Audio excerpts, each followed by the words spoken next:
जोर से रुकेगी तो अपना सर लगेगा, तो शीशे में दरार हो जाएगी, अपनी खोपड़ी की दरारें दिखे नहीं, ब्रेन हेमरेज भी हो सकता है। तुम कहोगे हम तो रिम में दौड़ लगा के तगड़े हो रहे हैं। बेटे तुम्हारी खोपड़ी मजबूत होगी तो तुम शीशा तोड़ते हुए बाहर आओगे, दांत दिखाओगे, फिर यमराज बोनेट पे बैठा मिलेगा, अरे तनिक और बाहर।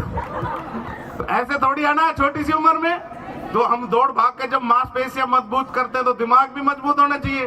तो हम ऐसी उम्र में जाएंगे जब आराम से 100-150 साल के हो जाए, जाबड़े जुबड़े घस जाए, हाथ जवाब दे दे, रोज यमराज से बात करें, आओ कभी चाय पियेंगे, तुम्हारी आंटी को तो 30 साल पहले ले गए थे, साला कोई चाय भी नहीं मिला था यार, आजा पत्तियां रखी तू ही बना ले। अपने जल्दबाजी करते हैं, बच्चे करते हैं धूम मचा ले, सीट बेल्ट पीछे वाली। तो अब देखो इसका फंक्शन समझो बेटे, जैसे ही अपने को लगे सर आप भी समझो, अपने बच्चे भी इसमें काम आ सकते हैं, अपने भी खुद भी काम आ सकते हैं। साइरस मिस्त्री से थोड़ी बड़े होते हैं कमांडेंट साहब, वो तो बहुत ज्यादा पैसे वाला, बहुत ज्यादा वो था, अवेयरनेस का अभाव था, सुनते नहीं थे वो भी। लेकिन अगर एक भी दुर्घटना हो गई ना तब बहुत बुरे हाल हो जाएंगे। तब मैं सुनाता हूँ कि लौट आओ पापा ये नैन बुलाते हैं, होकर के हम तो बेचैन बुलाते हैं, आप तो कहते थे 2 मिनट में आते हैं, 2 मिनट ये जल्दी के हमको तड़फाते हैं कि लौट आओ पापा ये नैन बुलाते हैं। और उसके बाद हालत ये होगी, बात तो करना दूर, ना हम कहीं जाते हैं ना लोग बुलाते हैं, उम्र से लंबे तो ये अहम के नाते हैं कि लौट आओ पापा ये नैन बुलाते हैं। सीट बेल्ट का फंक्शन समझना बकाया था। पीछे की सीट पे अगर आपने नहीं लगाया तो पता क्या होगा, आगे जिन्होंने लगा रखी है उनकी गर्दन थोड़ी सी भी इधर हुई तो आप उसको मारोगे, शीशा तोड़ोगे, फिर भाग बोनेट पे जाके लो मैं आ गया, जबरदस्त का आ जा मेरे लाला। ऐसे नहीं चल रहा, दोनों ऐसे नहीं करना ना।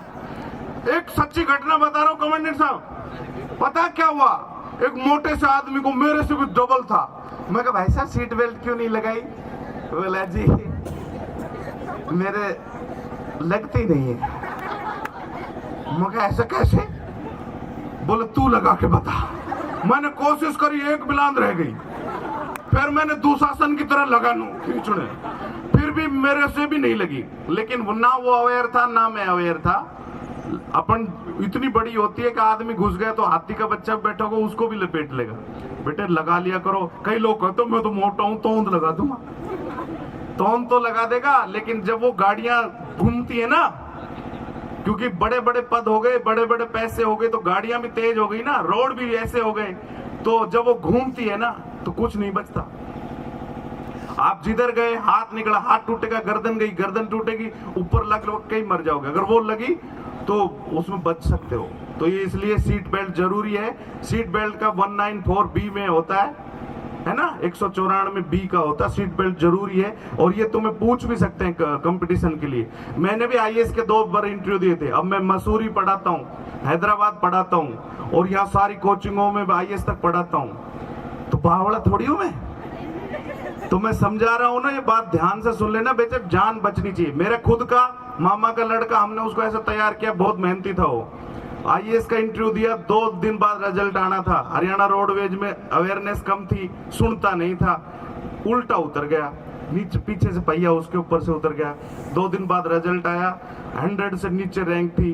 जो जयपुर जैसे शहर का कलेक्टर होता, तो जिस घर में मातम छाता है ना, वही जानता है असली उसकी वो बात। तो जोरदार तालियां बजाओ, अवेयरनेस ऐसी नहीं होती है, खून को जलाने के बाद बनती है कोई चीज बढ़िया। ठीक है।